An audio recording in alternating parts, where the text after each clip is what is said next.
Good evening, good evening, good evening everyone. Corporate accounting के classes में आप सभी का स्वागत है। और आज हमारा कॉर्पोरेट अकाउंटिंग का फर्स्ट लेक्चर, बेसिक्स का first class. And basics, as I always say, are the most important part of your studies. सारे ही बच्चे जितने ऑनलाइन में हैं, एक बार बताइए वॉइस वीडियो क्लियर है क्या?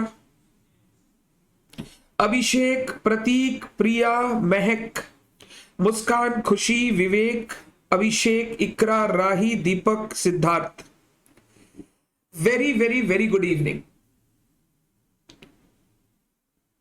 Thank you Siddharth, thank you so much. I will try my best कि कॉर्पोरेट अकाउंटिंग के सब्जेक्ट को जब मैं आपको पढ़ाऊं तो आपको बहुत अच्छा लगे और आपको बहुत मजा आए।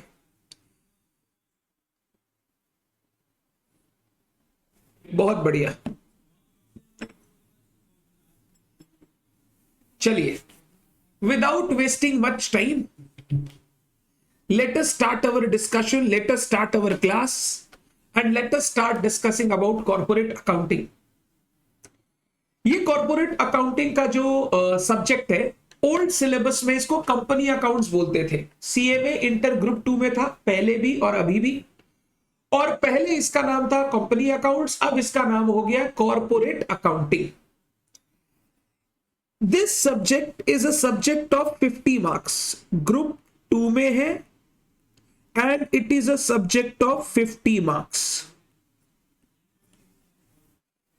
ओल्ड सिलेबस और न्यू सिलेबस के इस सब्जेक्ट में ज्यादातर कोई चेंज नहीं है, apart from the fact that पहले के सिलेबस में अकाउंटिंग स्टैंडर्ड्स थे कुछ जो कि इररिलेवेंट थे उस समय भी, और अभी उन्होंने सिलेबस में कुछ इंड एएस डाल दिए जो अभी भी हमारे लिए इररिलेवेंट है, क्योंकि डाले हैं इंड एएस अकाउंटिंग स्टैंडर्ड 5-6 और एग्जाम में टोटल क्वेश्चन मिला के आएगा 5 मार्क्स का, तो दे आर इररिलेवेंट फॉर अस।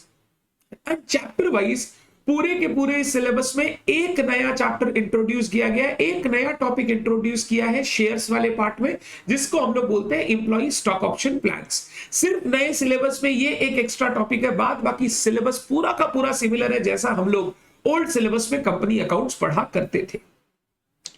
क्योंकि आज का पहला क्लास है, इट इज एन ओरिएंटेशन कि किस तरीके से अपने कवर करेंगे, क्या सिलेबस है, कैसा पेपर आता है, वगैरह वगैरह।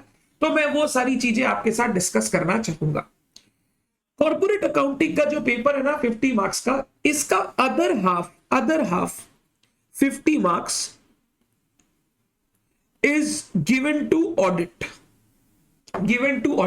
यानी 100 मार्क का पूरा पेपर है जिसमें 50 मार्क्स कॉर्पोरेट अकाउंट्स और 50 मार्क्स ऑडिट के लिए रखा गया है। ये ऑडिट वाला पेपर मैं नहीं पढ़ाऊंगा, आपके ऑडिट के सर पढ़ाएंगे। मैं आपको कॉर्पोरेट अकाउंटिंग के 50 मार्क्स आपके साथ कवर करूंगा। अगर मैं इस पूरे के पूरे सिलेबस को डिवाइड करूं, the syllabus can be divided into 4 parts, 4 part.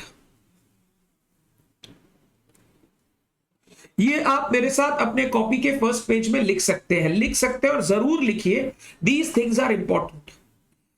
पहला पार्ट मैं बोल सकता हूं accounting for shares and debentures.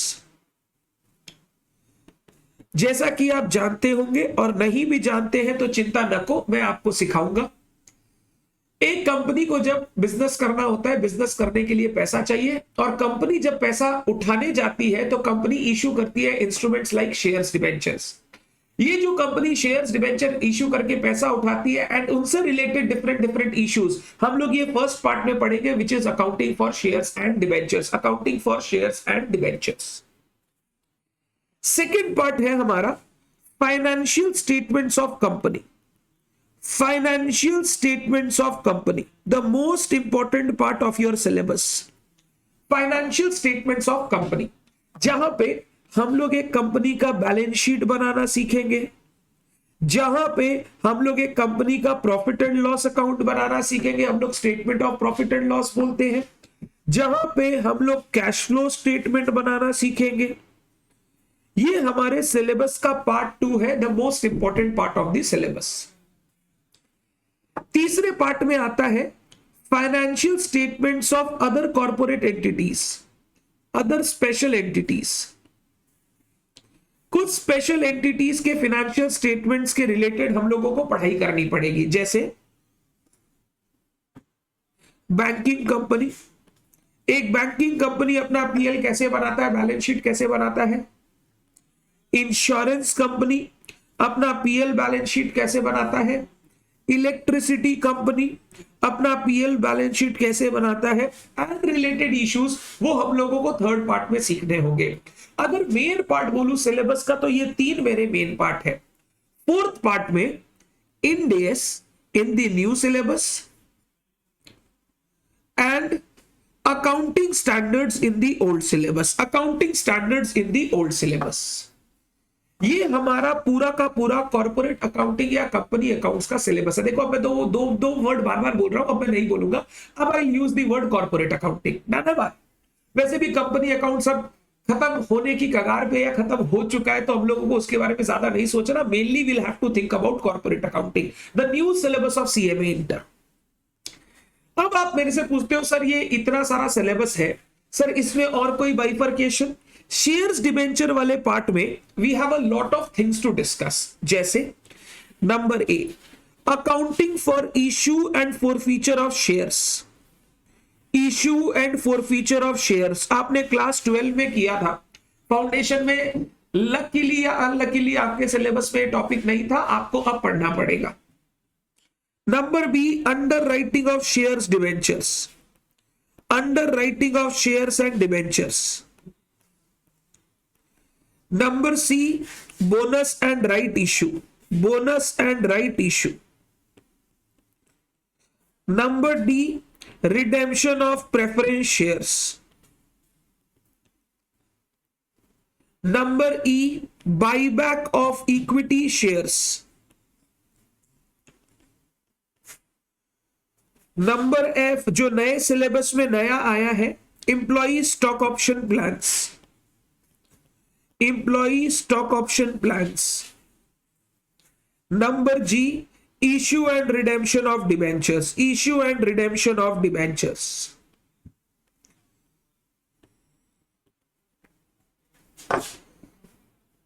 तो हमारे सबसे पहले पार्ट में शेयर डिबेंचर वाले पार्ट में 3 3 6 1 7 टॉपिक है जिनको हमें पढ़ना पड़ेगा। ये कंप्लीट करने के बाद हम लोग जाएंगे पार्ट 2 में, ये मेरा पार्ट 1, ये मेरा पार्ट 2, फिर हम लोग जाएंगे पार्ट 3 में, एंड पार्ट 4 अभी मैं मार्क्स वेटेज लिखूंगा तब आपको समझ में आएगा। इररिलेवेंट है, इंस्टीट्यूट ने सिलेबस में डाल तो रखा है बट उन्होंने वो भूल गए थे कि 50 मार्क के सिलेबस में बच्चा क्या क्या पढ़ेगा। हाउएवर हम लोग पहले मेन पार्ट कंप्लीट करेंगे, फिर इंडेस के बारे में क्या करना है वो देखेंगे। फॉर द टाइमिंग सबसे पहले ये आपका सिलेबस है जो आपको पता होना चाहिए, एकदम क्रिस्टल क्लियर होना चाहिए। नहीं पीयूष, क्लास 5 to 6:30 ये टाइम है हमारा और हम लोग इसी टाइम पर क्लास करेंगे।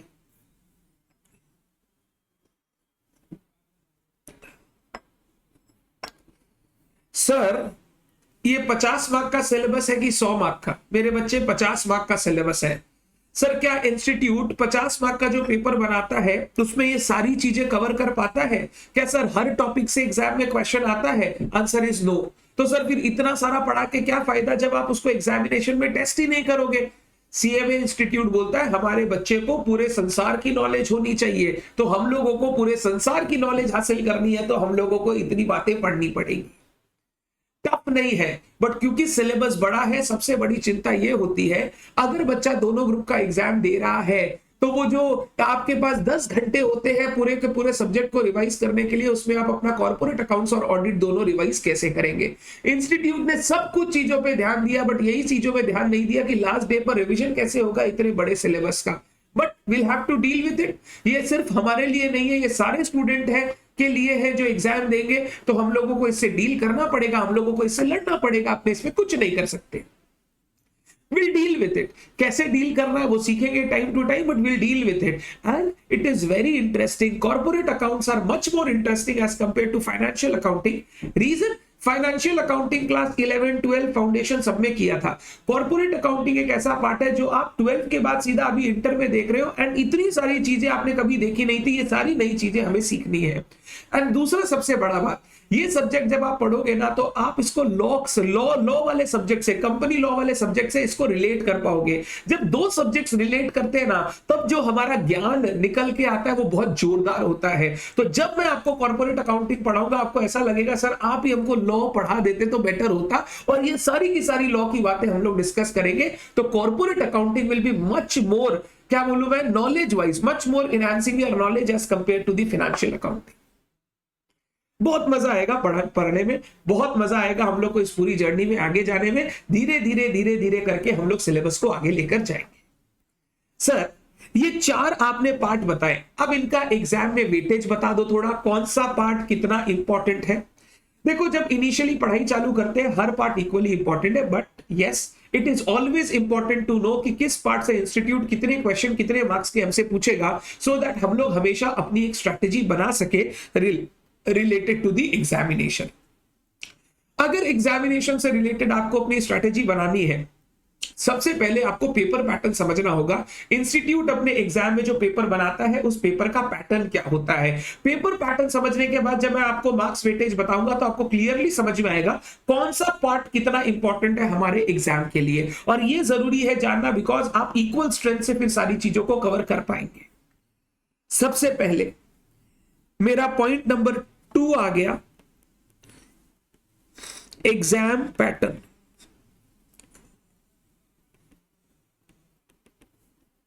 एग्जाम पैटर्न जो न्यू सिलेबस के अंतर्गत हमारा कॉर्पोरेट अकाउंटिंग का सब्जेक्ट है 50 मार्क्स का, मैं पहले उसके बारे में बात कर रहा हूं, आप अच्छे से उसको समझना। ओल्ड सिलेबस वाले जो बच्चे हैं, अगर कोई ये वीडियो देख रहे हैं, मैं ओल्ड सिलेबस वाले का भी बताऊंगा, but mainly concentration new syllabus में, क्योंकि मैक्सिमम बच्चे जितने आप पढ़ रहे हैं वो सारे न्यू सिलेबस को ही रिलेट करते हैं। आपका ना पेपर में 2 सेक्शन होगा, 2 sections. Section A 50 marks corporate account, section B 50 marks audit. आपका एक ही पेपर आएगा, बट वो एक पेपर में 2 पूरे सेग्रीगेटेड पार्ट्स होंगे। ऐसा नहीं होगा कि कॉर्पोरेट अकाउंट और ऑडिट को ओवरलैप कर दिया, एक दूसरे के अंदर क्वेश्चन दे दिया, वो नहीं करेगा। आपके ये दोनों पार्ट सेग्रीगेटेड होंगे। पहला पार्ट कॉर्पोरेट अकाउंटिंग, दूसरा पार्ट ऑडिट। 50 marks 50 marks. अब ये 50 मार्क्स के अंदर मैं कॉर्पोरेट अकाउंटिंग की अगर बात करूं, इसमें 2 पार्ट्स होंगे, 2 पार्ट्स। जो पार्ट 1 रहेगा वो रहेगा ऑब्जेक्टिव क्वेश्चंस, ऑब्जेक्टिव्स। 14 मार्क्स के ऑब्जेक्टिव क्वेश्चन आएंगे आपको पार्ट 1 में, 14 मार्क्स के ऑब्जेक्टिव क्वेश्चन। फिर पार्ट 2 रहेगा, इसको हम लोग सब्जेक्टिव पार्ट भी बोल सकते हैं। 36 मार्क्स का सब्जेक्टिव पार्ट रहेगा। पार्ट 1 ऑब्जेक्टिव वाला पार्ट एंड पार्ट 2 सब्जेक्टिव वाला पार्ट। ऑब्जेक्टिव वाले पार्ट में आपको मल्टीपल चॉइस क्वेश्चंस दिए जाएंगे, ट्रू फॉल्स दिए जाएंगे, फिल इन द ब्लैंक्स दिए जाएंगे। 6 4 4 टोटल 14 मार्क्स का 6 + 4 10 + 4 14, इस तरीके से 3 क्वेश्चन होंगे। उसमें कोई चॉइस नहीं रहता, कोई नेगेटिव मार्किंग नहीं रहता, हम सारे आंसर करके आएंगे, और ये 14 मार्क्स हमारे लिए एग्जाम में मार्क्स उठाने का और टाइम बचाने का सबसे इंपॉर्टेंट जरिया है। हम लोग क्लास में जब पढ़ेंगे, हम लोग साथ साथ इंश्योर करेंगे कि हम लोग ऑब्जेक्टिव क्वेश्चंस को प्रैक्टिस कर रहे हैं, सो दैट इस 14 मार्क्स में जितना मैक्सिमम हो सके हम वो मैक्सिमम मार्क्स उठा पाए। सेकेंड पार्ट जो मेरा है ना, सब्जेक्टिव पार्ट, उस सब्जेक्टिव पार्ट में क्या होता है वो समझना ज्यादा जरूरी है। इस सब्जेक्टिव पार्ट में टोटल 4 क्वेश्चन रहते हैं। Question 2, question 3, question 4, question 5। इन 4 क्वेश्चन में हम लोगों को आंसर करने पड़ेंगे एनी 3। हर क्वेश्चन 12 मार्क का होता है, तो 12 × 3 36 मार्क्स, 12 × 3 36 मार्क्स। तो 36 मार्क्स का हो गया सब्जेक्टिव, 14 मार्क्स का हो गया ऑब्जेक्टिव, 6 + 4 + 4। ये एनी 3 आप चूज कर सकते हो। आप क्वेश्चन 2 3 4 कर सकते हो, 2 3 5 कर सकते हो, 2 4 5 कर सकते हो, 3 4 5 कर सकते हो, कुछ भी कर सकते हो। ये 4 क्वेश्चन आपको दिए जाएंगे, एक चॉइस रहेगा और 3 क्वेश्चन आपको आंसर करने पड़ेंगे। ये पूरा का पूरा हमारा पेपर पैटर्न रहता है जो हम लोगों को पता होना चाहिए। अगर इतना पेपर पैटर्न आपको पता चल गया तो आप सोचना मैं क्या बोल रहा हूं, मतलब हमारा कॉर्पोरेट अकाउंटिंग का अगर ये 12 इंटू 4 करूं 48, 48 प्लस 14 62 मार्क का पेपर होता है जिसमें हमको 50 मार्क्स अटेंड करना पड़ता है। टोटल पेपर 62 का होता है, एक 12 मार्क्स का चॉइस रहता है और हमको 50 मार्क का क्वेश्चन अटेम्प्ट करना पड़ता है। पहले ये बात समझ में आया। अब ये जो 50 मार्क्स का पेपर हम अटेम्प्ट करेंगे, ये 50 मार्क्स में कौन से पोर्शन से कितना वेटेज है मैं आपको बताना चाहता हूं। सबसे पहले मैं ऑब्जेक्टिव्स को एक बार साइड कर रहा हूं, मैं सिर्फ 36 और 12 48 मार्क्स सब्जेक्टिव की बात कर रहा हूं। सबसे पहले फाइनेंशियल स्टेटमेंट वाला पार्ट सबसे इंपॉर्टेंट। 48 में से 20 मार्क्स, 48 में से 20 marks financial statement of company से आपको दिया जाता है। ये हमारे सिलेबस का सबसे इंपॉर्टेंट वाइटल पोर्शन है, सबसे इंपॉर्टेंट सबसे वाइटल पोर्शन है एग्जाम पॉइंट ऑफ व्यू से। अगर कोई बच्चा 14 मार्क का ऑब्जेक्टिव और ये 20 मार्क का फाइनेंशियल स्टेटमेंट भी अच्छे से कर ले तो 50 में 34 मार्क्स तो उसका ऐसे का ऐसा है। सर 34 में 34 मिल जाएगा? नहीं, ऐसा जरूरी नहीं है, ये तो सब कुछ डिपेंड करता है आप कैसा करके आते हो। बट ये 34 मार्क्स सोचो कितना छोटे पार्ट से है। हमको कंपनी का balance sheet PL cash flow बनाने आया तो 20 मार्क और ऑब्जेक्टिव क्वेश्चन से 14 मार्क्स, 34 मार्क्स यहां चला गया। इंड एस आएगा 5 मार्क्स का, उस 48 में से 5 मार्क्स इंडियस का रहेगा और एक दो ऑब्जेक्टिव क्वेश्चन रहेंगे तो रहेंगे, नहीं तो 5 मार्क का आपको इंडियस का क्वेश्चन दिखाई देगा। ये सबसे लीस्ट इंपॉर्टेंट पार्ट, और यही वो मैं बोल रहा हूं जो आपके पास एक चॉइस रहता है ना, आप आराम से 5 मार्क का ये क्वेश्चन जो 12 मार्क का क्वेश्चन है वो छोड़ सकते हो जिसमें 5 मार्क का इंडियस रहेगा। हम लोग अगर इंडियस 5 2 पढ़ेंगे, वो 5 इंडियस पढ़ने में 10 से 12 क्लास लगेगा। आएगा एग्जाम में क्वेश्चन 5 मार्क, एग्जाम के पहले वाले दिन रिवीजन होता नहीं है तो बच्चा हमेशा इस इंडियस वाले पार्ट में एक्सेस टाइम वेस्ट करके अगर काम करेगा तो वो एग्जाम में हमेशा हमेशा बैक स्टेप में रहेगा। जो हमारा बैंकिंग, इंश्योरेंस कंपनी और इलेक्ट्रिसिटी कंपनी वाला पोर्शन है वो 6 to 8 मार्क्स के लिए एग्जाम में पूछा जाएगा, 6 to 8 मार्क्स। तो 20 मार्क गया ये, 5 गया ये 25 और 8 मार्क गया ये 33। अब कितना बचा? 48 में 33 गया तो 15 मार्क्स। तो 15 to 17 मार्क्स आपको दिया जाता है शेयर्स एंड डिवेंचर से, शेयर्स एंड डिवेंचर से। हम लोग जो अपना सिलेबस का कवरेज करेंगे ना वो इसी तरीके से जाएंगे। पहले हम लोग शेयर्स डिवेंचर्स को कंप्लीट करेंगे क्योंकि ये सीखे बिना कंपनी के फाइनेंशियल स्टेटमेंट जाओगे तो कॉन्फिडेंस नहीं रहेगा। पहले 15 to 17 मार्क का शेयर डिवेंचर कंप्लीट होगा, उसके बाद we will enter into financial statements of the company, फिर we will enter into banking, insurance, electricity and Ind AS will be taken care of at the end. इस तरीके से पूरा का पूरा सिलेबस में हमको जाना पड़ेगा सो दैट हम मैक्सिमम चीज पहले कवर करते चले ताकि हमारा सिलेबस मेन पार्ट पहले पहले कवर हो जाए। तो इंस्टीट्यूट ने सिलेबस तो बड़ा बनाया है बट इस बड़े सिलेबस में ना वो जस्टिस नहीं कर पाता एग्जाम में, क्योंकि वो हर पार्ट से क्वेश्चन ही नहीं पूछ पाता। मैक्सिमम पार्ट अनआस्क्ड रह जाते हैं एग्जाम में। अब इतने सारे 7-8 चैप्टर है, share capital debenture, total 15 mark यानी 3 क्वेश्चन आएगा। अगर टोटल 7 टॉपिक में 3 टॉपिक से क्वेश्चन पूछेगा तो 4 टॉपिक तो अनटच्ड रह जाएगा पूरा का पूरा। बट जो है वो यही है, अपने को इसी के साथ डील करके चलना पड़ेगा, अपने को इसी से पढ़ के चलना पड़ेगा। तो this is the paper pattern of new syllabus in मैं क्या बोलूंगा, ऊपर जो पेपर पैटर्न है वो ये है। जैसे जैसे मैं चैप्टर्स के इंटर करूंगा मैं आपको बताऊंगा इस चैप्टर का क्वेश्चन नंबर 2 में आएगा, इस चैप्टर का क्वेश्चन नंबर 3 में आएगा, इस चैप्टर का क्वेश्चन नंबर 4 में आएगा। वो भी इंस्टीट्यूट ने कई हद तक बना के रखा है, दो देर में भी sometimes element of surprise, but maximum time उसी पैटर्न से इंस्टीट्यूट एग्जाम में अपने क्वेश्चन पेपर सेट करता है। तो ये जो हमारा टोटल पार्ट है ये कॉर्पोरेट अकाउंटिंग का सब्जेक्ट है जो हम लोगों को कवर करना है इन दिस टेन्योर जो हम लोग अब पढ़ाई करने जा रहे हैं। एंड इस सब्जेक्ट को पढ़ते पढ़ते लॉ के भी बहुत सारे सेक्शंस आपके रिवाइज हो जाएंगे और फिर ऐसा हो जाएगा कि वो सेक्शंस आपको एकदम याद हो जाएंगे। आपको सिर्फ क्या करना है, एक बार देखना है, काम कंप्लीट, आपको बार बार उनको देखने का दरकार ही नहीं पड़ेगा। सारे बच्चे फटाफट ये सिलेबस और पेपर पैटर्न नोट डाउन करो फटाफट, fast.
Done done done done done. क्या आप लोगों ने ये पेपर पैटर्न भी लिख लिया?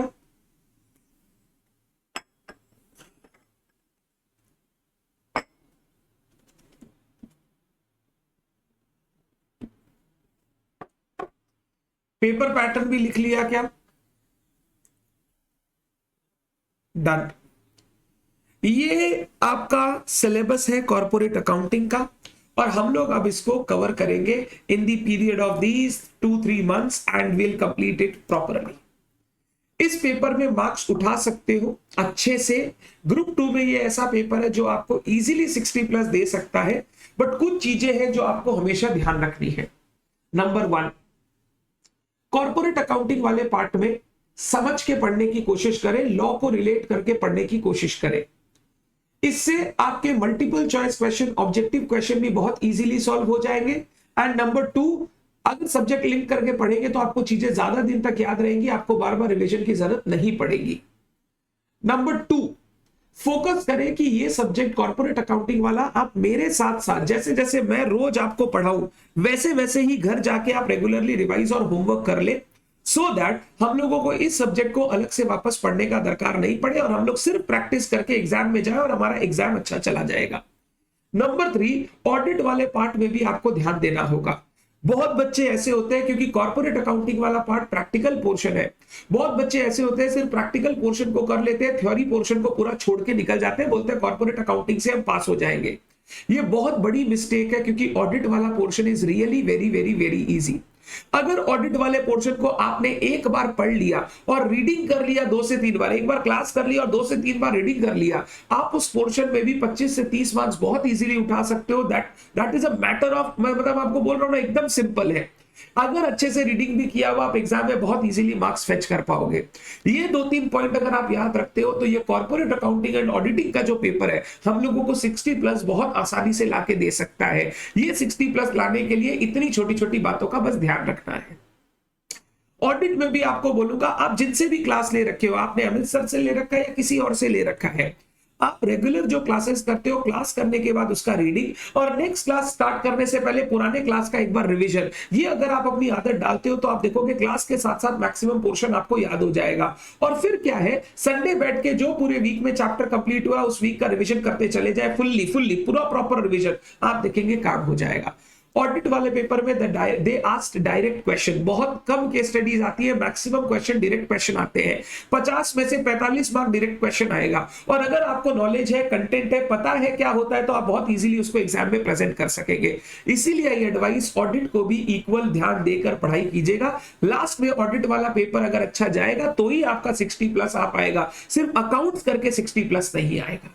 50 मार्क का तो बेचारा पेपर है, 60+ कैसे आएगा? तो अगर 60+ चाहिए तो आपको दोनों पेपर को पढ़ना होगा, बट अगर पढ़ लिया तो 60+ is very easily achievable, very easily achievable. Done. जैसे कि मैं हर सब्जेक्ट को स्टार्ट करने से पहले हमेशा, चाहे मैं फाइनेंशियल अकाउंटिंग ही क्यों ना पढ़ाऊं, मैं हमेशा पहले बेसिक्स डिस्कस करता हूं आपके साथ। ओके, बेसिक डिस्कस करने से पहले एक बार छोटी सी एक बात बता दूं। अगर बात करें बुक्स की, आपको 3 बुक्स मिली होंगी। ये 3 बुक्स में मैक्सिमम सारी चीजें कवर्ड है। सिर्फ एक जो एम्प्लॉय स्टॉक ऑप्शन वाला पार्ट है वो हम लोग कॉपी में लिखेंगे और उसके क्वेश्चन हम करेंगे। अदरवाइज सारा का सारा चीज आपके बुक्स के कंटेंट में कवर्ड रहेगा। सबसे पहली बुक आपको मिलेगी मेन मैथ।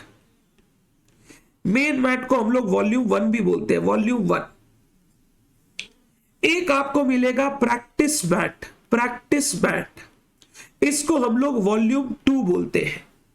एक आपको मिलेगा समरी मैथ, जिसमें हम लोग सारा का सारा ज्ञान अपना लिखेंगे, पढ़ाई करेंगे, इसको हम लोग बोलते हैं वॉल्यूम 3। ये 3 मैथ आपको मिलेगी। इसके साथ साथ प्रैक्टिस मैथ में पास्ट एग्जामिनेशन क्वेश्चन, एमटीपी सारे इंक्लूडेड है। खाली जो लास्ट टर्म का एग्जाम होता है, वो लास्ट टर्म का एग्जाम का पेपर अलग से आपको दिया जाएगा पीडीएफ पे मेरे द्वारा। मैं आपको पीडीएफ शेयर कर दूंगा टेलीग्राम ग्रुप में। ये पेपर अलग से दिया जाएगा जो हम लोग क्लास के साथ साथ ही बनाएंगे। वॉल्यूम 1 मैथ जो है ये पूरी क्लास में सॉल्व होगी, पूरी की पूरी मैथ हम लोग क्लास में सॉल्व करेंगे। वॉल्यूम 2 रेगुलर बेसिस पे आपको होमवर्क दिया जाएगा जैसे जैसे चैप्टर कंप्लीट होगा, और आप ये पास्ट एग्जाम क्वेश्चन, एमटीपी के क्वेश्चन साथ साथ होमवर्क में करते चलेंगे, जो मैं नेक्स्ट क्लास में डिस्कस करके कंप्लीट करूंगा। ये वॉल्यूम 2 करने से सबसे बड़ा फायदा ये होगा कि जो आप पढ़ रहे हैं, इंस्टीट्यूट वही क्वेश्चंस आपको एग्जाम में पूछ रहा है, आपको दिख जाएगा, और एग्जाम में इंस्टीट्यूट आपसे क्या चाहता है वो आपको पता चलेगा जब आप वॉल्यूम 2 प्रैक्टिस करोगे, प्रैक्टिस करोगे। ये मैं रेगुलरली एक क्वेश्चन, दो क्वेश्चन आपको होमवर्क दूंगा, आपको घर पे बनाना है। धीरे धीरे क्लास खत्म होने के साथ साथ हमारा ये पार्ट भी कंप्लीट हो जाएगा साथ साथ। मतलब ये भी मैं क्लास में ही कराऊंगा, बस ये क्लास में कराऊंगा in the form of homework, so that थोड़ा प्रैक्टिस तुम भी करो घर पे। वॉल्यूम 3 हमारी समरी मैट है, जहां पे हम लोग सारा थ्योरी और प्रैक्टिकल ज्ञान जो है वो लिखेंगे, सो दैट हम लोग को अलग अलग जगह से नहीं पढ़ना पड़े, एक ही जगह से हमारा काम हो जाए। ये हमारा मटेरियल रहेगा जिससे हम लोगों को सारी पढ़ाई अपनी करनी है। इससे हमारी मैक्सिमम पढ़ाई जो है वो कंप्लीट हो जाएगी। इसके साथ एक जो मैंने टॉपिक बोला, एम्प्लॉई स्टॉक ऑप्शन प्लान, ये हम लोग पढ़ेंगे, एंड इसके सारे के सारे सब लोग इंस्टीट्यूट की मैट से, जो इंस्टीट्यूट ने दिए हैं वो सारे के सारे हम बनाएंगे, सो दैट जो भी नया चीज आया है वो आपको पता रहे, और वो क्वेश्चंस आप मेरे साथ पहले ही कर लो, आपको बाद में अलग से इंस्टीट्यूट का मैट खोल के देखने का दरकार ना पड़े। सर बाद बाकी चैप्टर्स के लिए क्या हम लोग इंस्टीट्यूट मैट हम लोगों को बनाना पड़ेगा? मेरे हिसाब से आंसर इज नो, नहीं बनाना है। बट अगर किसी बच्चे को लगता है सर नहीं, मैं ना पूरा प्रैक्टिस करके जाना चाहता हूं, मैं एक एक चीज देख के जाना चाहता हूं, कुछ नहीं छोड़ना चाहता, तो आप वो कर सकते हैं। बट जब वो आप करेंगे आपको दिखेगा वो सारी की सारी चीजें ऑलरेडी हमारे वॉल्यूम 1 वॉल्यूम 2 में कवर्ड है, आपको अलग से करने का दरकार नहीं था। करना चाहे कर सकते हैं, मैं कभी नहीं रोकता। अगर कोई बच्चा पढ़ना चाहता है, वो और अच्छा करना चाहता है, he is always advise to do so that he can score much and much marks, what he wants वो उसको मिल सके। बट मेरे हिसाब से that is not required, because everything is already covered in our volume 1 and volume 2 as was covered in financial accounting का paper. तो ये हमारा पूरा का पूरा, प्लस मैं एक आपको हैंड आउट दूंगा, अभी नहीं थोड़े दिन बाद। उस हैंडआउट में कुछ एक्स्ट्रा नए सम्स वगैरह जो आए हैं वो हम देखेंगे, और वो सारे सम्स हम लोग सॉल्व कर लेंगे, so that we complete it. Sir MCQs practice कहां से करेंगे? हर चैप्टर के पहले एमसीक्यू क्वेश्चन है वो हम करेंगे। वॉल्यूम 2 के एकदम लास्ट की तरफ आपको इंस्टीट्यूट का एमसीक्यू बुकलेट दिखाई देगा, जिसमें इंस्टीट्यूट ने बहुत सारे एमसीक्यूज दिया था और लॉन्च किया था। वो सारे के सारे एमसीक्यूज करेंगे जब हमारा सारा पढ़ाई कंप्लीट हो जाएगा। उसके बाद चैप्टर का एमसीक्यू चैप्टर के साथ साथ कंप्लीट कर लेंगे, वो एमसीक्यू हम लोग एकदम एंड में कंप्लीट करेंगे। इस तरीके से आपको ये 3 मैट मिलेगा जो आपको मिल गया होगा। अगर किसी को कोई मैट नहीं मिला, प्लीज आप हमारी टीम से बात कर लेना, हो जाएगा। अभी के लिए ये 3 मैट आपको इशू की गई है। धन्यवाद। यही 3 मैट से हम लोग करेंगे, साथ साथ इंस्टीट्यूट का mat as a reference we will use, but वो हमारे ज्यादा काम नहीं आएगी, मैक्सिमम काम हम लोग अपनी इन्हीं मटेरियल से करेंगे। डन। ये हो गया बुक्स को लेकर बात। अब हो गया क्लासेस को लेकर, एक बार बता दूं, क्लासेस मंडे टू फ्राइडे ये हमारा नॉर्मल रूटीन रहेगा, 5 to 6:30 PM। ये हमारा नॉर्मल रूटीन रहेगा, हम लोग रेगुलरली करेंगे। कभी कभी अगर हमारा बहुत इच्छा हुआ तो हम लोग सैटरडे के दिन भी 5 to 6:30 PM मिल लेंगे, सो दैट हम लोग चीजों को जल्दी कवर कर सके। अदरवाइज ये हमारे डेट्स रहेंगे। नेक्स्ट वीक और उसके बाद वाली वीक के, मतलब ये करंट वीक जो चल रहा है और नेक्स्ट वीक के बिगिनिंग में मेरा कुछ पर्सनल होम में कुछ इवेंट है जिसमें मेरा रहना बहुत जरूरी है। मैं आपके साथ शेयर भी कर सकता हूं कि इस मंथ मेरी वाइफ जो है उनका डिलीवरी है, and we are going to become parents. Next week 13, 14, 15 में ही उनकी डेट है। तो थोड़ा सा, क्योंकि ये पर्सनल कमिटमेंट हमारी तरफ मेरे को देना पड़ेगा अपनी वाइफ के लिए, इसके लिए हो सकता है इस वीक के एंड में और नेक्स्ट वीक के जो बिगिनिंग में 3-4 दिन है, या नेक्स्ट वीक वाला पार्ट है, उसमें हम लोगों को थोड़ा सा कुछ क्लासेस करते समय इरेगुलरिटी आए। बट अदरवाइज हमारा हमेशा टाइम यही रहेगा और हम इसी टाइम पे पढ़ाई करेंगे। ये मैंने पर्सनली आपके साथ शेयर किया, so that you know. Otherwise बच्चों को ऐसा लगता है कि सर ने क्लास स्टार्ट कर दी बट सर क्लास करवा नहीं रहे हैं, वो ना लगे, इसीलिए मैंने पहले ही आपको बता दिया। ये मेरा पर्सनल कमिटमेंट है जो मेरे को फुलफिल करना पड़ेगा, and this is an event which I as a person, I as a human being is looking forward to, and I am very excited for it। तो मेरे को उस जगह पे रहना पड़ेगा, उनके साथ रहना पड़ेगा, so that I can be a part of it।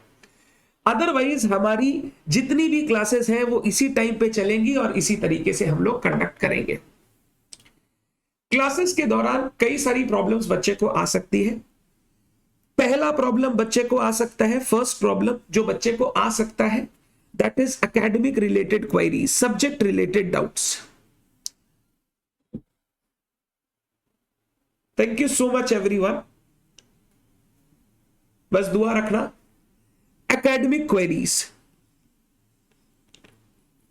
Academic queries जो है वो आप डायरेक्टली मेरे को एड्रेस करोगे।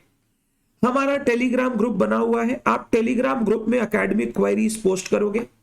कोई ना कोई आपका बंधु, देखो मेरे को तो ऐसा लगता है कोई भी इंसान सीखता है जब वो दूसरों के डाउट सॉल्व करता है। अगर आपको अच्छी तरीके से सीखना, आपको अपनी नॉलेज इनहेंस करनी है, तो आप ट्राई करो जितने ज्यादा से ज्यादा डाउट्स आप सॉल्व कर सको।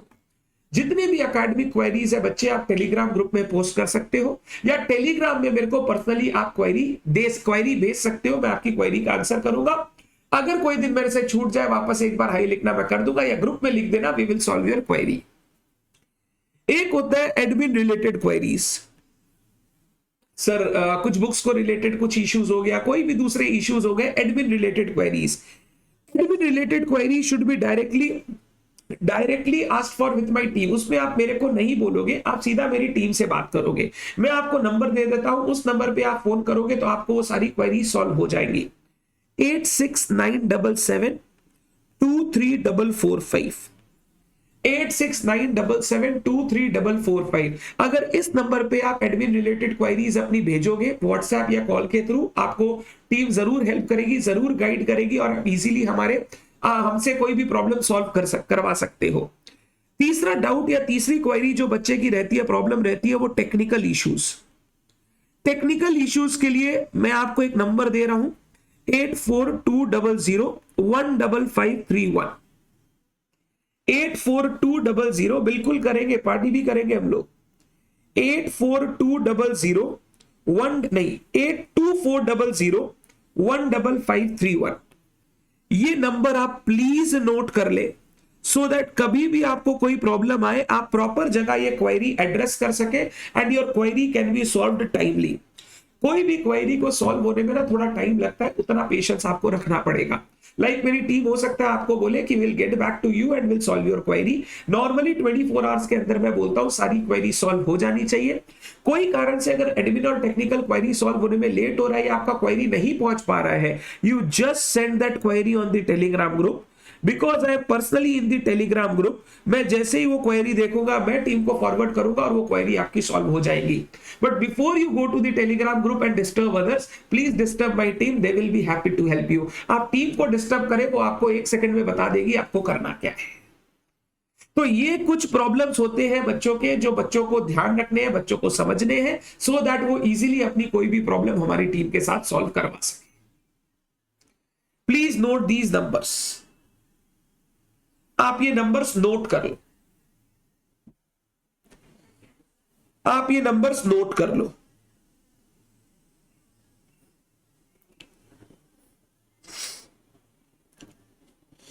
कुछ बच्चे मेरे को बोल रहे थे सर आज क्लास स्टार्ट हो रही है, हमारी बुक से शायद आना बाकी है। हमारी टीम ने यहां से कर दिया होगा आपको डिलीवर, आपके पास 1 से 2 दिन में पहुंच जाएगा। इनिशियली कुछ डेज बुक्स का ऐसा जरूरत है नहीं, दे आर नॉट रिक्वायर्ड, क्योंकि हम लोग बेसिक्स पर बात करेंगे।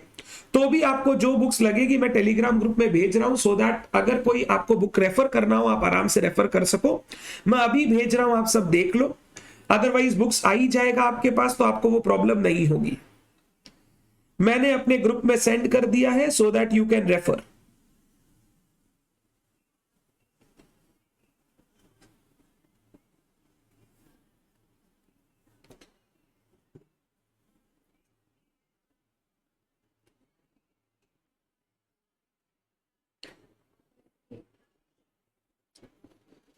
मैंने भेज दिया है आपको बुक्स, अभी इनिशियली ये लगेंगी। अगर किसी बच्चे को बुक्स नहीं मिली है, डोंट पैनिक, आप आराम से इनको लेकर अपनी क्लासेस शुरू करो, 2-3 दिन में आपको बुक्स मिल जाएंगी। बेसिक्स में सच हम लोग को बुक्स की ज्यादा दरकार नहीं है, हम लोगों को लगेगा कंसंट्रेशन, फोकस, एंड जो बोलूं वो अच्छे से सुनने का है। आई होप मेरा इनिशियल मैसेज जो इस सब्जेक्ट को रिलेटेड था, जो क्लासेस को रिलेटेड था, वो आपको मिल गया हो एंड आपको सारी बातें क्लियर हो। क्लासेस हमारी इसी एप्लीकेशन में होंगी जो एनसी डिजिटल क्लासरूम एप्लीकेशन है, लाइव भी इसी एप्लीकेशन में होगा और डेली बैकअप भी विद इन 24 आवर्स इसी में आपको अपडेटेड मिल जाएगा। आपको यही से बैकअप करना है, आपको कुछ करने का दरकार नहीं है। अगर कोई कारण से कभी बैकअप अपलोड होने में लेट होगा, डोंट वरी, लाइव स्ट्रीमिंग के सेक्शन में वो क्लास रहेगी। जो बच्चे लाइव कर रहे हैं, रिकॉर्डेड वाले को तो बैकअप मिल ही जाएगा, लाइव वाले को लाइव स्ट्रीमिंग में वो सेक्शन में वो क्लास रहेगी जब तक बैकअप अपलोड नहीं होगा। जैसे ही बैकअप अपलोड होगा वो क्लास हट जाएगा। तो बैकअप अपलोड होते ही आप बैकअप से देख लेना, बैकअप नहीं अपलोड होगा तो लाइव स्ट्रीमिंग सेक्शन में रहेगा, तो आपको कोई प्रॉब्लम नहीं होगी। डन है बात? और अगर किसी बच्चे का कोई डाउट है तो आप मेरे को बता दो, मैं एड्रेस कर दूं। एक डाउट ऐसा हो सकता है, सर टोटल कितनी क्लासेस लगेगी? मेरा अनुमान है, मेरे हिसाब से 60 to 65 लेक्चर्स हम लोगों को लगेंगे अगर 1.5 आवर के होंगे। अगर हम लोग कभी 1 आवर 45 मिनट्स 2 आवर कर पाए तो हम लोग 55 to 60 लेक्चर्स के अंदर वाइंड अप कर पाएंगे, मैक्सिमम सारे पोर्शंस वाइंड अप कर पाएंगे। उसके बाद जो प्रैक्टिस वगैरह अगर अलग से करना है तो वो अलग बात है, अदरवाइज हम लोग मैक्सिमम क्लासेस इसके अंदर वाइंड अप कर लेंगे।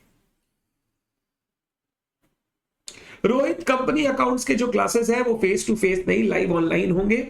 फेस टू फेस इसलिए नहीं होंगे बिकॉज बच्चों का ना अलग अलग टाइम पे, जैसे फाइनेंशियल अकाउंटिंग 11 बजे चलते हैं, फिर कोई क्लास सुबह 9 बजे चलती है, तो बच्चों के बीच में गैप हो जाते हैं। वो बीच में गैप का करेंगे क्या, इसीलिए हमने इस बार डिसाइड किया कि कॉर्पोरेट अकाउंटिंग हम लाइव ऑनलाइन लेंगे। There will be no face to face batch for it. And जितना अगर आप एक अच्छे स्टूडेंट हो, फेस टू फेस में क्या होता है, इनिशियली बच्चा पहले 7 दिन तो बहुत ऐसे ऐसे चलेंगे, रोज जाएंगे, एक दिन कोई क्लास मिस होती है उसके बाद वो सिर्फ बैकअप में शिफ्ट हो जाता है। बट लाइव ऑनलाइन में क्या है, सर अगर मान लो आज नहीं कर पाया, बैकअप किया, तो कल वापस लाइव ऑनलाइन कर लूंगा, मैं आ सकूंगा वो, क्योंकि मेरे को मोबाइल पे ही करना है, लैपटॉप में ही करना है।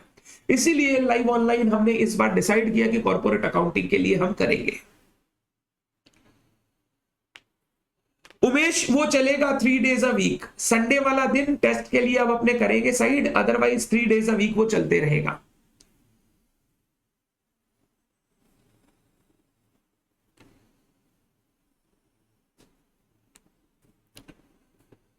मैंने आपको ग्रुप में जस्ट सेंड किया है।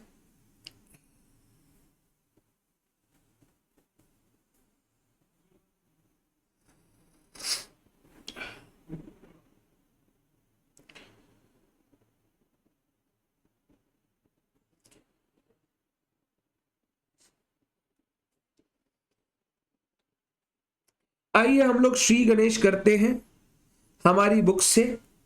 और जो पहला टॉपिक हमारी बुक में दिया हुआ है कॉर्पोरेट अकाउंटिंग की समरी मैट में, वो टॉपिक है as always basics, basic concepts related to a company. और ये बेसिक कॉन्सेप्ट इसलिए इंपॉर्टेंट है क्योंकि बहुत सारे बच्चे ये बेसिक्स की कमी होने के कारण आगे के चैप्टर्स में कुछ वर्ड्स, कुछ फ्रेजेस नहीं समझ पाते हैं। जितना हमारा बेसिक स्ट्रांग होगा उतना हम लोग को सब्जेक्ट के अंदर जाने में हमारे लिए चीजें आसान हो जाएंगी। तो बेसिक्स हमेशा क्लियर होना चाहिए। और ये बेसिक कॉन्सेप्ट जो है, आप कॉर्पोरेट अकाउंटिंग का बेसिक बोलो या एक कंपनी का बेसिक्स बोलो, कि एक कंपनी अगर आपको पढ़ना है, कंपनी के बारे में समझना है, तो ये कंपनी का बेसिक्स आपको हमेशा पता होना चाहिए। तो basic concepts related to company account, जिसमें पहला कॉन्सेप्ट हम डिस्कस करेंगे, व्हाट इज अ कंपनी।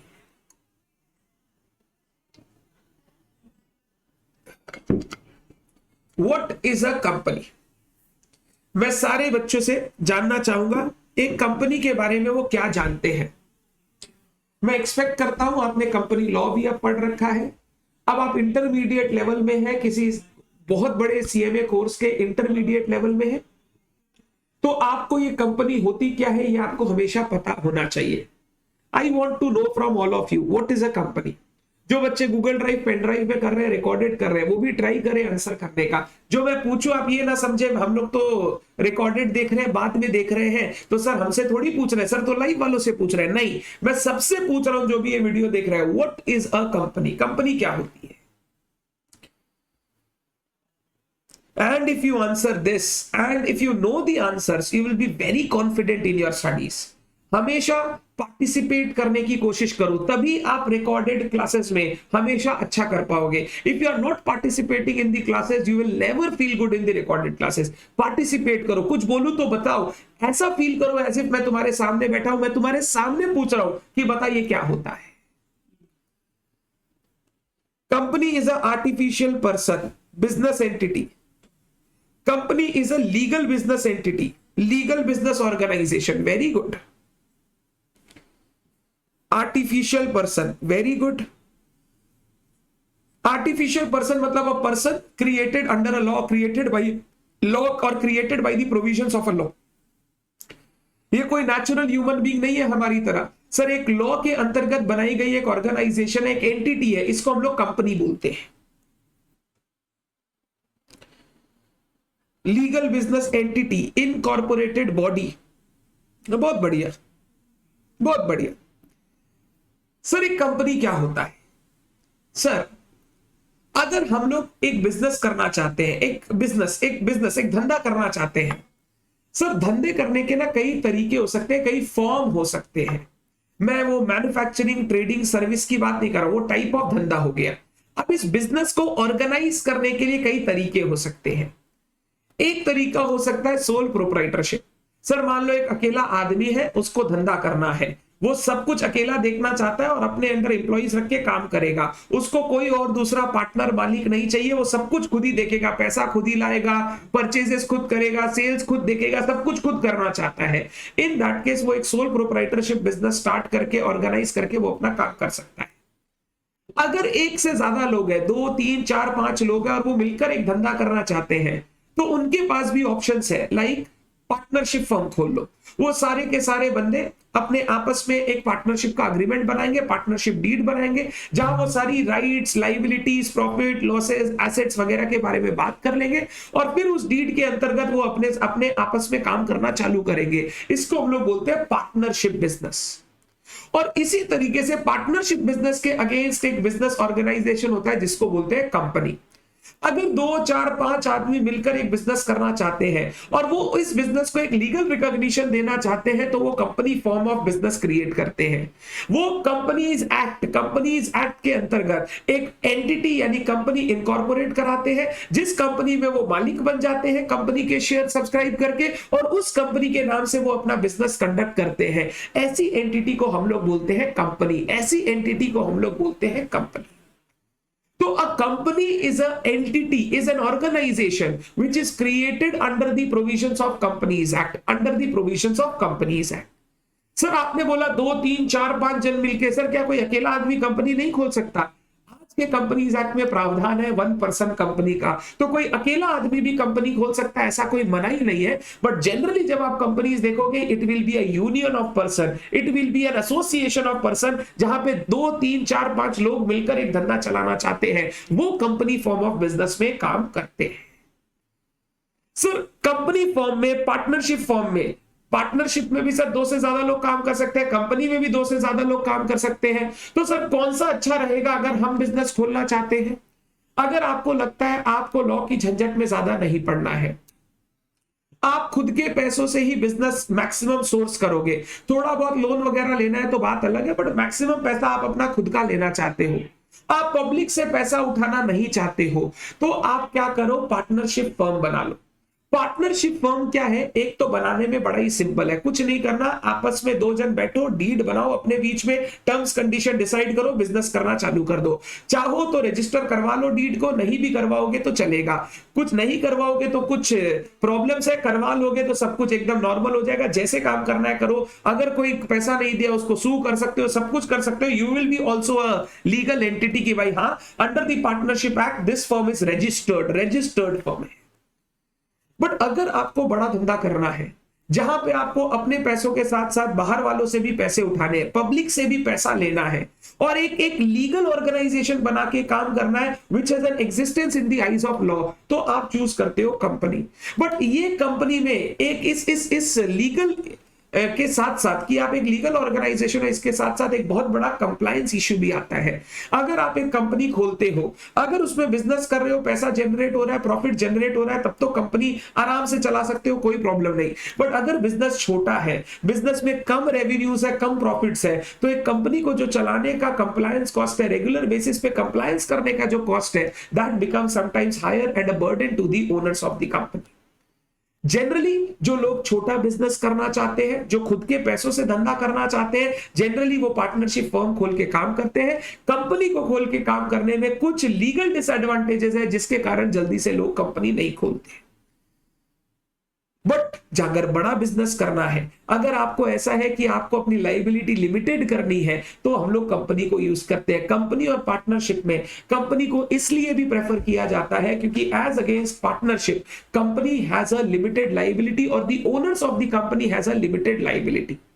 अगर आप एक कंपनी में मालिक हो और कोई कारण से फेल हो जाता है बिजनेस, तो आप जब क्रेडिटर्स आपसे पैसा मांगने आएंगे, आप जब उनको पैसा चुकाओगे, तो you are only liable number 1 payment out of the assets of the company, जो कंपनी के एसेट्स है उनको बेच के पैसा देना। एंड नंबर 2, अगर आपका कुछ पैसा प्रॉमिस किया हुआ है कंपनी को देना, अगर कोई आपके शेयर्स पे अनपेड अमाउंट है, तो उतना ही देना पड़ता है, आपको अपने घर से, अपने पॉकेट से निकालकर उस पैसे का पेमेंट नहीं करना पड़ता। एज अगेंस्ट पार्टनरशिप जहां पे अनलिमिटेड लाइबिलिटी है, अगर कोई कारण से बिजनेस फेल हो जाता है और हमको क्रेडिटर्स को पैसा चुकाना बाकी है, तो पहले हम लोग फर्म के एसेट बेचकर वहां से पैसा चुकाएंगे। बट अगर फर्म का एसेट इनसफिशिएंट है, तो हम लोग को अपने घर से लाकर भी पैसा चुकाना पड़ेगा, क्योंकि वहां पर अनलिमिटेड लायबिलिटी है। हम क्रेडिटर को मना नहीं कर सकते पैसा देने से, हमको उनको पैसा देना ही पड़ेगा। तो अगर तुमको बड़ा धंधा करना है, जहां पे तुमको लगता है लायबिलिटी बड़ी आ सकती है, बड़े पैसों की जरूरत पड़ेगी, पब्लिक से पैसा उठाने का जरूरत पड़ेगा, you go with a company. But अगर आपको एक नॉर्मल धंधा करना है, एक बिजनेस ऑर्गेनाइज करके बिजनेस अच्छे से चलाना है, आपको ज्यादा पब्लिक से पैसा उठाना नहीं है, आपका ज्यादा कोई बड़ा लायबिलिटी एक्सपोजर नहीं है, आप पार्टनरशिप फर्म खोल के भी काम कर सकते हो। पार्टनरशिप फर्म में बहुत सारी सहूलियत है, पैसा डालना, पैसा निकालना बहुत इजी है as compare to a company. क्योंकि कंपनी में कुछ भी करने जाएंगे ना, पहले कंपनीज एक्ट की बात समझनी पड़ेगी, कंपनीज एक्ट के प्रोविजंस को फॉलो करना पड़ेगा, उसके बाद ही आप कुछ कर सकते हो। पार्टनरशिप में ऐसा कोई चक्कर नहीं है, जो आपने डीड में लिखा है उसके हिसाब से आप बिजनेस करो। There is no other restriction as such in the partnership act. Sir, एक पार्टनरशिप में भी लिमिटेड लायबिलिटी पार्टनरशिप होता है ना। लिमिटेड लायबिलिटी पार्टनरशिप और कंपनी के बेनिफिट को कंबाइन करके बनाया गया था। बोला गया था ये एक ऐसी पार्टनरशिप है जिसमें जो ओनर्स रहेंगे उनकी लिमिटेड लायबिलिटी रहेगी, यानी उनको अपने घर से पैसे लाकर बिजनेस की लायबिलिटी को चुकाने की जरूरत नहीं है, उनको बिजनेस के एसेट से बिजनेस की लायबिलिटी को पे ऑफ करना है। तो कंपनी का फायदा भी मिला, साथ साथ ये पार्टनरशिप भी है। बट जितना सिंपल दिखता है उतना होता नहीं। एलएलपी भी गवर्न होती है under MCA, ministry of corporate affairs, उसका भी एक एलएलपी एक्ट है। एंड जितना कंप्लायंसेस कंपनी में है उससे थोड़ा कम, बट मैक्सिमम सारी चीजें एक एलएलपी को भी फॉलो करनी पड़ती है। यानी एलएलपी के ऊपर भी कई सारे रिस्ट्रिक्शन है, जैसे कंपनी पे रिस्ट्रिक्शन है। पार्टनरशिप फर्म एक खुला खुला बिजनेस है, जैसे करना है करो, कोई आपको रोकने वाला नहीं है। तो अगर मैं सम अप करूं, a company is an organization और an entity which is formed and registered under the companies act. Formed and registered under the companies act, इसको हम लोग एक कंपनी बोलते हैं। एक फॉर्म ऑफ बिजनेस ऑर्गेनाइजेशन है with the benefit of limited liability, जहां पे ओनर्स का लायबिलिटी लिमिटेड रहता है, उनको अपने घर बार बेच के पैसा चुकाने का जरूरत नहीं है। Company in the eyes of law एक सेपरेट एंटिटी है, कंपनी एसेट्स ओन करेगी, कंपनी लायबिलिटीज लेगी, एंड उन लायबिलिटी को चुकाने का भी काम कंपनी का है। Owners will not be personally liable for the liabilities of the company unless कोई चोरी चकारी इलीगल काम किया है तो बात अलग है। Otherwise company will itself pay its liability. The owners are not personally liable to pay the liabilities of the company.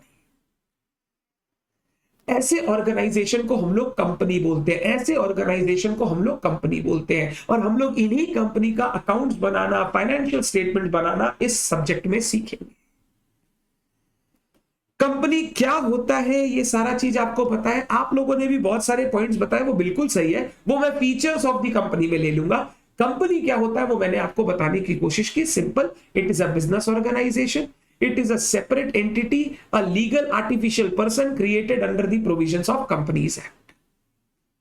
Done, लिखेंगे मेरे साथ। Company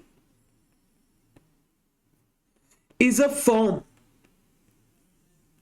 of doing business, is a form of doing business. It is an entity formed and registered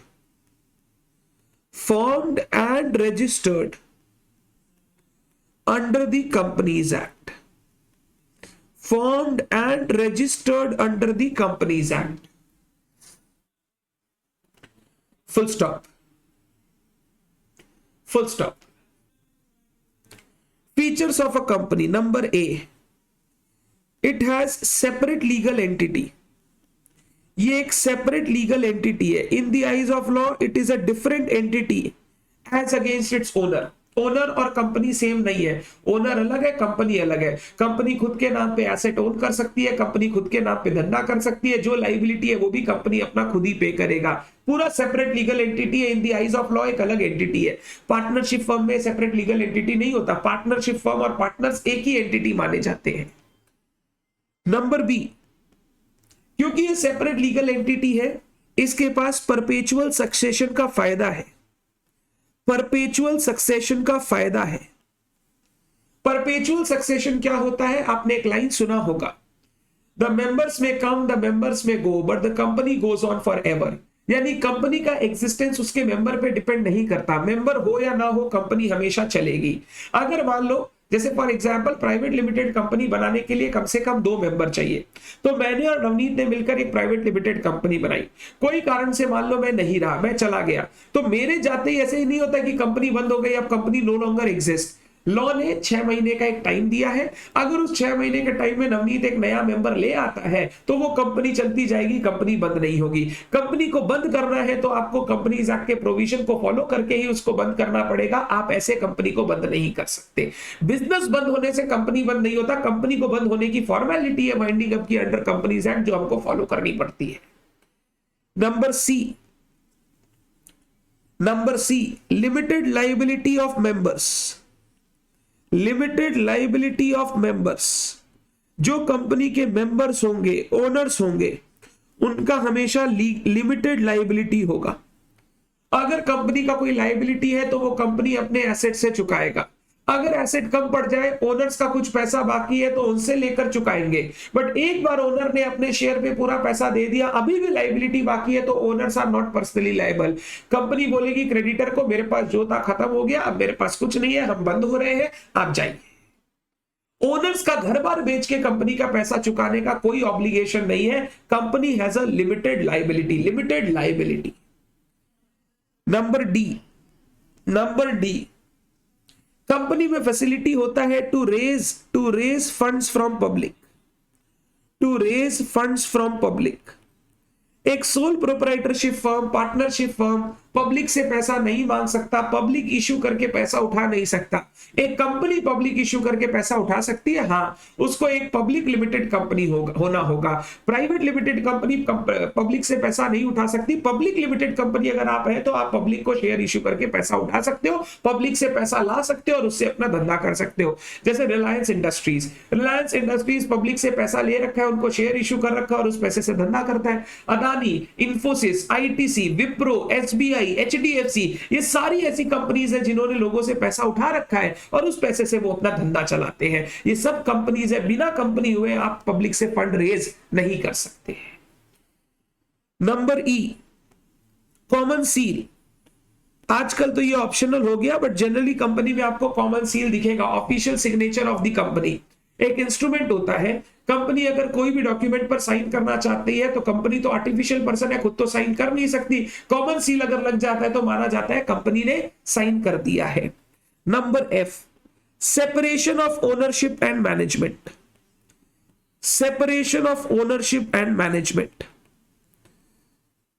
company is owned by people called members और share holders, but the share holders may not manage the company. अब जैसे तुम मेरे से पूछोगे sir आप क्या Reliance Industries में शेयर होल्ड करते हो, मैं बोलूंगा हाँ. सर अगर आप रिलायंस इंडस्ट्रीज में शेयर होल्ड करते हो तो आप रिलायंस इंडस्ट्री के एक मालिक हो, मैं बोलूंगा हाँ. तो क्या सर रिलायंस इंडस्ट्रीज में जो कामकाज हो रहा है वो आपको पता है क्या? मैं बोलूंगा ना, क्योंकि कंपनी में ओनरशिप और मैनेजमेंट अलग अलग होता है। जो आदमी कंपनी को ओन करते हैं वही कंपनी को मैनेज करे ऐसा जरूरी नहीं। ऐसा भी नहीं है कि जो ओन करते हैं वो मैनेज नहीं कर सकते, बिल्कुल कर सकते हैं। बट अगर आप देखोगे बड़ी बड़ी कंपनीज को तो वहां पे ओनरशिप और मैनेजमेंट का सेग्रीगेशन होता है।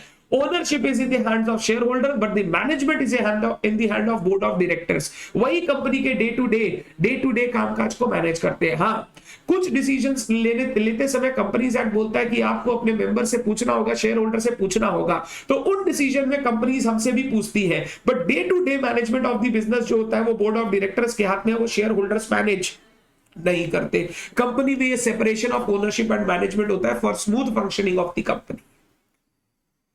ये कुछ ऐसे फीचर्स हैं जो एक कंपनी को इंपॉर्टेंट फॉर्म ऑफ बिजनेस बनाते हैं, जो एक कंपनी को बहुत ही प्रतिष्ठित फॉर्म ऑफ बिजनेस बनाते हैं, जो नॉर्मली बिजनेस लोग यूज करते हैं अपना बिजनेस करने के लिए। बट ये सारे पॉइंट्स के साथ साथ जो लीगल कंप्लायंसेस, जो कंप्लायंस कॉस्ट, जो कंपनीज एक्ट के भारी भारी प्रोविजन फॉलो करने पड़ते हैं वो भी करने पड़ते हैं। नवीन क्लासेस की अगर बात करो, मैं और नवनीत सर मिलकर अपना बिजनेस चलाते हैं। नवीन क्लासेस हम लोग पार्टनरशिप फर्म के रूप में चलाते हैं, हमने कंपनी नहीं बनाई है। नवीन क्लासेस एक पार्टनरशिप फर्म है जिसमें 2 पार्टनर है, नवनीत और अविनाश। हम लोग मिलकर बिजनेस करते हैं, हमने आपस में डीड बना रखी है और उस डीड के अंदर ही सारा काम होता है। क्यों? हम लोगों को किसी से पैसा लेना नहीं है तो हम लोग कंपनी बना नहीं रखे। हम लोगों का कोई लंबा चौड़ा लाइबिलिटी आएगा नहीं जिससे हम लोग को अनलिमिटेड लाइबिलिटी से डर लगे, वो भी नहीं। इतना सारा कंप्लायंस का कॉस्ट माथा पच्ची, उसके लिए सीए रखो, सब करो। इसीलिए हमने क्या कर रखा है, एकदम बिजनेस को सिंप्लीफाई कर रखा है। हम लोग पार्टनरशिप फर्म में बिजनेस करते हैं। पार्टनरशिप फर्म में ये सारे के साथ साथ एक बहुत बड़ा फायदा होता है, जब बिजनेस को पैसा चाहिए मैं या नवनीत कैपिटल इंट्रोडक्शन कर देते हैं। कैपिटल इंट्रोडक्शन बोल के जब भी बिजनेस में पैसा फंड्स आइडल पड़ा रहता है हम लोग अपना ड्राइंग्स करके पैसा उठा लेते हैं। बट कंपनी में अगर पैसा डालना या पैसा निकालना हो तो शेयर इश्यू करने की फॉर्मेलिटी, डिविडेंड देने की फॉर्मेलिटी पूरी करनी पड़ेगी, जो एक पार्टनरशिप फर्म में हम लोगों को नहीं करनी पड़ती है। तो partnership firm is an easy way, a flexible way of doing business together, whereas company comes with some legal compliances जो आपको फॉलो करनी पड़ती है, जिसके बिना एक कंपनी ऑपरेट नहीं कर सकती। तो हम लोगों को कंपनी बनाते समय हमेशा इन चीजों का ध्यान रखना चाहिए कि अगर कंपनी बनाएंगे तो उसके साथ साथ बहुत लीगल कंप्लायंसेस आएंगे जो हमको फॉलो या फुलफिल करने पड़ेंगे। क्या आप लोगों को कंपनी क्या होती है और कंपनी के फीचर्स बिल्कुल क्लियर है? Before you study corporate account you must know कि एक कंपनी क्या होती है, हम लोग क्यों कंपनी फॉर्म में बिजनेस करते हैं जब पार्टनरशिप फर्म वगैरह है, क्यों कंपनी बनाते हैं, क्या फायदे होते हैं, क्या नुकसान है, ये सब पता रहना चाहिए। एक इंटरव्यू में अगर मैं आपसे क्वेश्चन पूछ लूं, why do you think a partnership firm is much more better than a company in case I am doing a business, तो आपको आंसर देना पड़ेगा, दोनों के प्रॉस कॉन समझाने पड़ेंगे और आपको बोलना पड़ेगा सर अब आप डिसाइड करो आपके लिए कौन सा अच्छा है, फर्म या कंपनी। एंड ये सब इतने बेसिक क्वेश्चंस है बट लोगों को नहीं पता होते क्योंकि वो प्रैक्टिकली एक्सपोज नहीं होते इन चीज से। अपार्ट फ्रॉम दिस अगर और भी बेनिफिट्स बताओ, अगर आपको ज्यादा लोग 100-200 लोग मिलके बिजनेस करना है, पार्टनरशिप फर्म में मैक्सिमम नंबर ऑफ पार्टनर्स की एक लिमिट है। अगर उससे ज्यादा पार्टनर्स होंगे तो आपको उस पार्टनरशिप फर्म को कंपनी में कन्वर्ट करना होगा। You can not do business in under partnership firm then. अगर 50 से ज्यादा आपके मेंबर्स होते हैं तो आपको कंपलसरीली कंपनी में कन्वर्ट करना पड़ता है। ये जो चीजें हैं ये कंपनी में अच्छी है, ये कंपनी में हेल्प करती है आपको ज्यादा से ज्यादा लोगों को जोड़ के बिजनेस करने में। पार्टनरशिप फर्म में maximum number of partners limited है, उससे ज्यादा लोग को जोड़ के अगर आप करेंगे तो आपको कंपनी बनाना ही पड़ेगा। Is it clear to all of you, everyone? Company क्या होती है और फीचर्स ऑफ कंपनी क्या है? अब इतना समझने के बाद next point comes, sir what are the laws that are applicable to a company? What are the laws that are applicable to a company? क्योंकि जब हम लोग कंपनी अकाउंट्स के बारे में पढ़ेंगे, फाइनेंशियल स्टेटमेंट पढ़ेंगे, will have to deal with a lot of laws which says something about the other, something about account, something about financial statement। तो आपको पता होना चाहिए अगर मैं एक कंपनी बना रहा हूं तो हमको कितने लॉज फॉलो करने पड़ेंगे। देखो, अगर आप कंपनी बनाते हो तो आपको ना 3 टाइप के लॉज फॉलो करने पड़ेंगे apart from the other business laws जो हम लोग नॉर्मली फॉलो करते हैं, लाइक कॉन्ट्रैक्ट, नेगोशिएबल, ये सब तो लॉज ऐसे हैं जो सबको फॉलो करने पड़ते हैं। ये तो किसी से भी जाने, एक सोल प्रोप्राइटरशिप फर्म भी अगर कोई कॉन्ट्रैक्ट करेगा तो कॉन्ट्रैक्ट एक्ट ध्यान रखना पड़ेगा। एक पार्टनरशिप फर्म अगर कोई नेगोशिएबल इंस्ट्रूमेंट चेक वगैरह देगा तो उसको नेगोशिएबल इंस्ट्रूमेंट एक्ट का पता होना चाहिए। वो सब तो सबको पता होना चाहिए, वो तो बेसिक एक्ट है, sales of goods act, contract act, partnership act, ये सबको पता होना चाहिए। बट कुछ स्पेसिफिक लॉज है जो कंपनी पर अप्लाई करते हैं जिसके बारे में आपको हमेशा ध्यान रखना है। सबसे पहला and the basic act is the companies act 2013। Companies act 2013 सबसे पहला लॉ जिसके बारे में हमको हमेशा पता होना चाहिए जब हम एक कंपनी से डील कर रहे हैं या हम एक कंपनी रन कर रहे हैं। Companies act 2013। कंपनीज एक्ट के सारे प्रोविजन कंपनी को फॉलो करने पड़ते हैं। हाँ, कुछ प्रोविजन में अगर बोल दिया गया है कि अगर ये चीज फॉलो कर रहे हैं तो ये करने का जरूरत नहीं, तो बात अलग है। अदरवाइज एक कंपनी को कंपनीज एक्ट का हर एक प्रोविजन फॉलो करना पड़ता है, हर एक प्रोविजन फॉलो करना पड़ता है। ये अप्लाइज टू ऑल कंपनीज, छोटी बड़ी, listed unlisted, private public, government, कोई भी कंपनी हो, कंपनीज एक्ट के प्रोविजन सबको फॉलो करने पड़ेंगे। दूसरा सेबी के लॉज एंड रेगुलेशन। सेबी होता है securities and exchange board of India.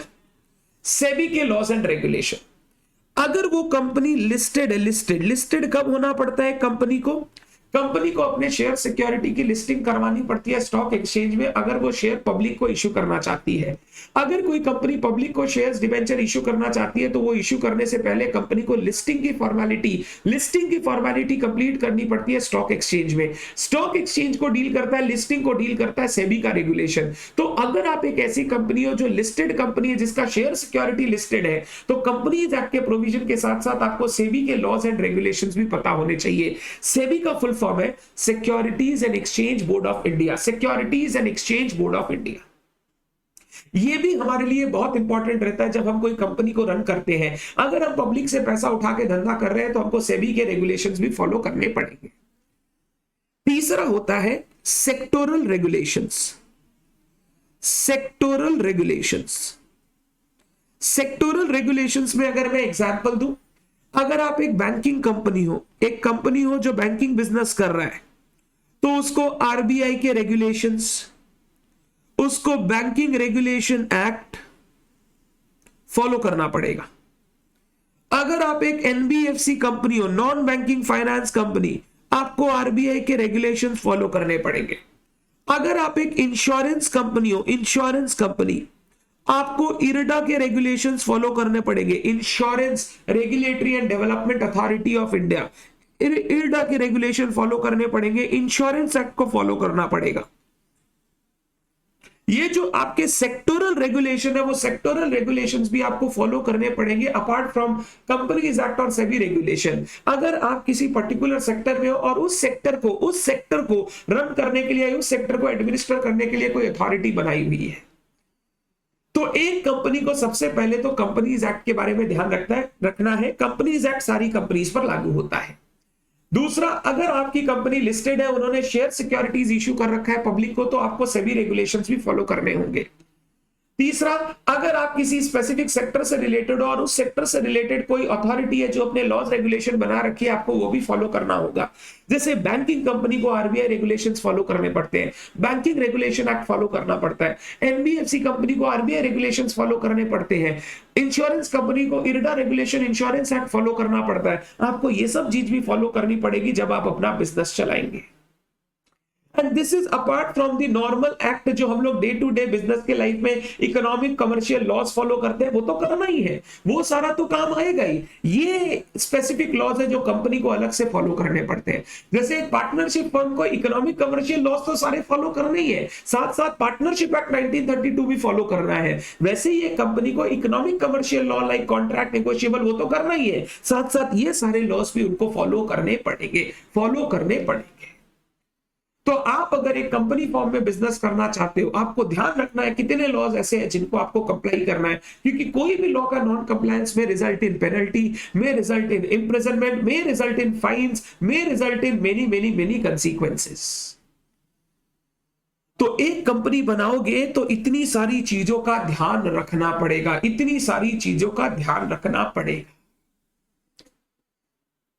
तो कंपनी क्या होती है, कंपनी के फीचर्स क्या होते हैं, क्यों एक कंपनी बनाकर बिजनेस करते हैं लोग, कंपनी के ऊपर क्या क्या लॉस रेगुलेशंस लगते हैं, ये सारी चीज एक बेसिक एक बच्चे को हमेशा पता होनी चाहिए।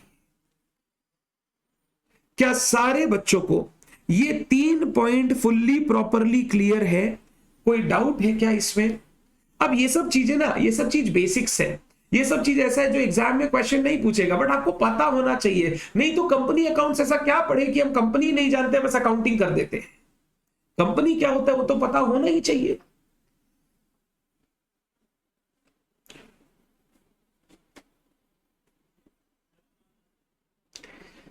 Is it clear to all of you?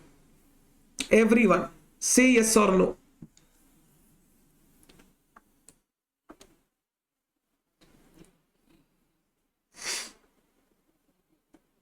Clear है,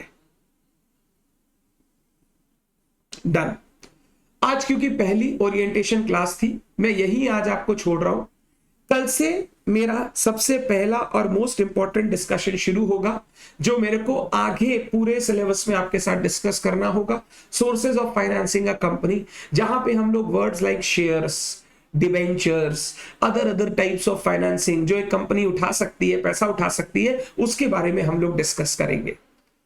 तो हम लोग कल की क्लास से अपना मेन डिस्कशन में चले जाएंगे, जहां शेयर्स, डिवेंचर्स, इन चीजों के बारे में बात करेंगे, जो हमारा पहला पोर्शन है, जो हम लोगों को लेना है when we start our corporate accounting, which is shares and debenture, which is shares and debentures.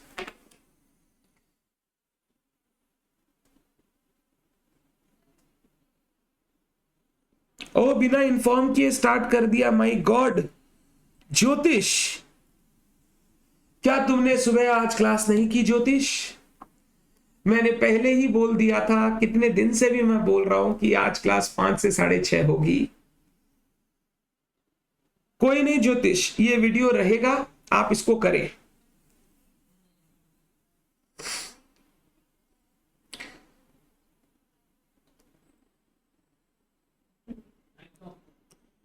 Class Monday to Friday 5 to 6:30 होने के लिए मैं नहीं बोलूंगा होगा। अगर कोई दिन कैंसिल हुआ तो मैं जरूर बोलूंगा कि आज क्लास नहीं है। मतलब नेगेटिव होने से ही बताऊंगा, पॉजिटिव होगा तो होगा ही, उसमें कुछ डिस्कशन नहीं है। मतलब अगर कोई दिन मैं कुछ ना बोलूं मतलब क्लास है, मैं अगर बोल दूं आज क्लास नहीं है तो क्लास नहीं है।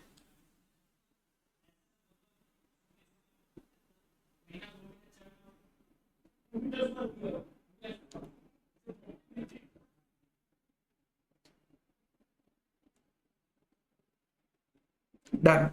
Thank you so much everyone, मिलते हैं कल की क्लास में। एंड कल का class will be important, because जो फर्स्ट पार्ट हम लोग स्टार्ट करेंगे पढ़ाई का, उसका बेसिक्स कल डिस्कस करेंगे, शेयर्स, डिबेंचर्स वगैरह। तो be on time, be attentive. Let's meet tomorrow. Thank you so much, bye bye.